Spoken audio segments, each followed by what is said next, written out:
Yo guys, what is up? It's Teach here, coming at you again with another video over on Ark Survival Ascended, and I'm going to show you the best few ways to get element. Now, there are a couple different ways that you can kind of spam it, but I'm going to go ahead and talk to you about the best way overall, and then some of the other ways that can be quite useful. So, if you haven't seen any of the videos on how to do boss battles, the only way to get element right now is to run the bosses inside of Ark Survival Ascended. Now, there is the Broodmother, the Megapithecus, and the Dragon. Now, all three of those in combination will give you a different amount of element at each level. So I'm going to walk you through what you need to know for that. Now, if you don't mind, smack that like button, leave a comment below for the algorithm, and then consider subbing to the channel and see some other awesome stuff like this that hopefully helps you out. So anyways, first up is the Broodmother, right? So the Broodmother has a total of 3 levels, just like every boss: Gamma, Beta, and Alpha. Those levels, at Gamma, you will get 20 element for beating her, 56 for Beta, and then 148 for Alpha. So it is the lowest overall element provider in the entire game. However, it is one of the easier ones to beat, because if you haven't seen my video on it, you should check out. It's a very easy boss to solo. You just need to know what to do and how to do it. Now, the next on the list is the Megapithecus. The Megapithecus will give you 40 element for beating it on Gamma. It'll give you 110 for Beta. They'll give you 220 for Alpha. Another very easy one to solo if you know how to do it. Just check out my video. You can use a Procoptodon and a shotgun, and that's all you need.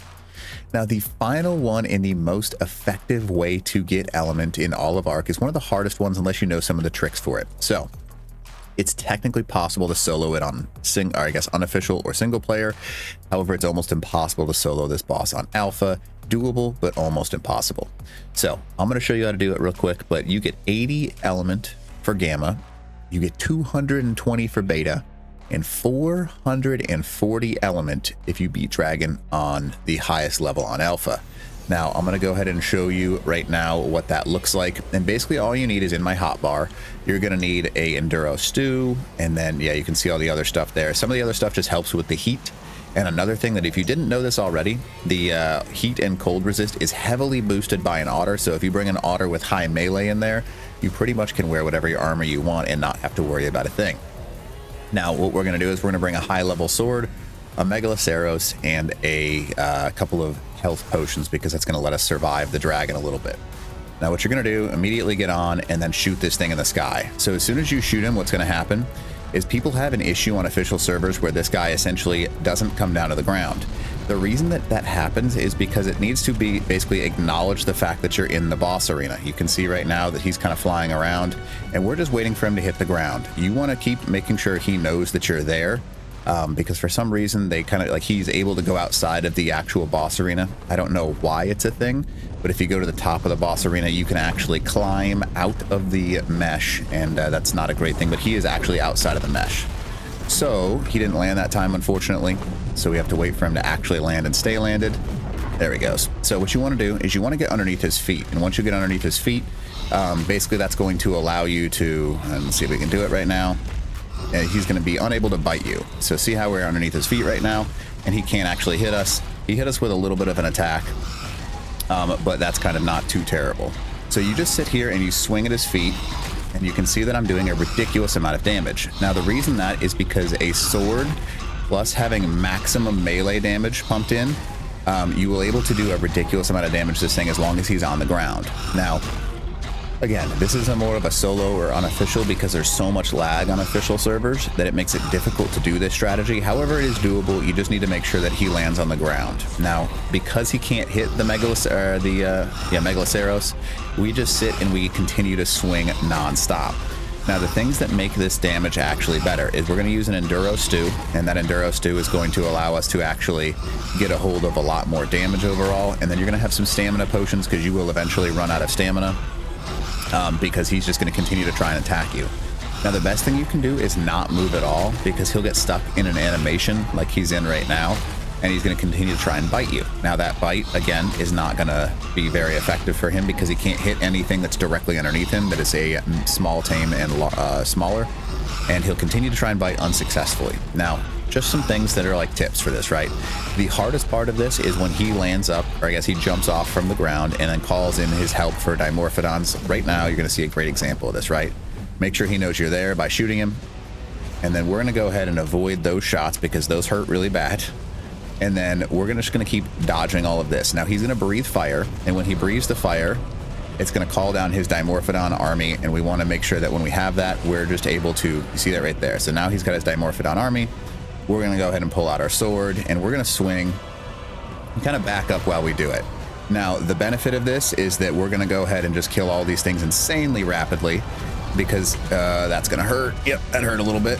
So if you can avoid those giant death balls that fall from the sky, come on, seriously, how are you not dead yet? How have I not hit you with one of these? Thank you. Okay, so now he's landed again, right? He's coming over to us, and now that we've killed all the Dimorphodons and stuff, make sure we can avoid that fire breath, because that's going to do a lot of damage to your tame. And then you're just going to go to the exact same strategy we did before. So keep an eye on your health, because with your health you can always pop some med brews if you need them. Pop some stamina brews in order to keep your stamina up, and then you're just going to use these other things that you can see in my inventory as well. So basically you can see that I've got a shadow saute that's going to increase our hypothermic insulation. The 5 that we have is the enduro chili, which increases your melee by 30%, and then the next one over is going to increase again your heat. I want to say that's the Kalian stew. And then the right, I wanted to test if it worked. It clearly didn't, but that's bug repellent to try and get rid of the Dimorphodons and stuff, but clearly it didn't work. So this character, just so you know, has 100 health, and then all of my stats are pumped into melee damage. And on unofficial, this sword is gettable. This is a 500% sword.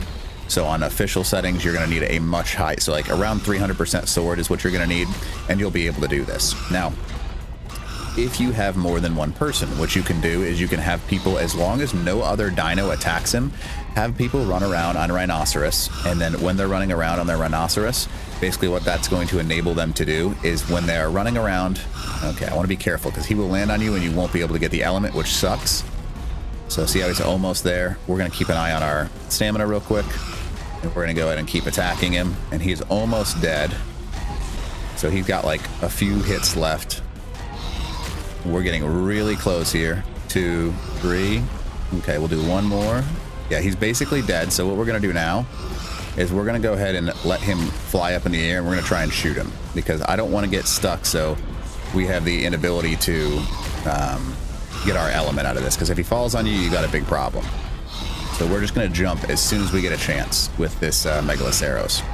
It should be very close right now to him dying. And as soon as you see him start dropping, we're going to jump as quick as we can. All right, come on now, buddy. How are you not dead yet? I don't know how much health he has left, but it can't be very much. There it is. Oh, did we get out? I don't know if we got out. So see how he lands on you?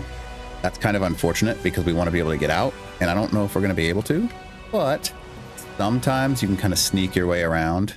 Yeah, there we go. Okay, so I was able to get out this way.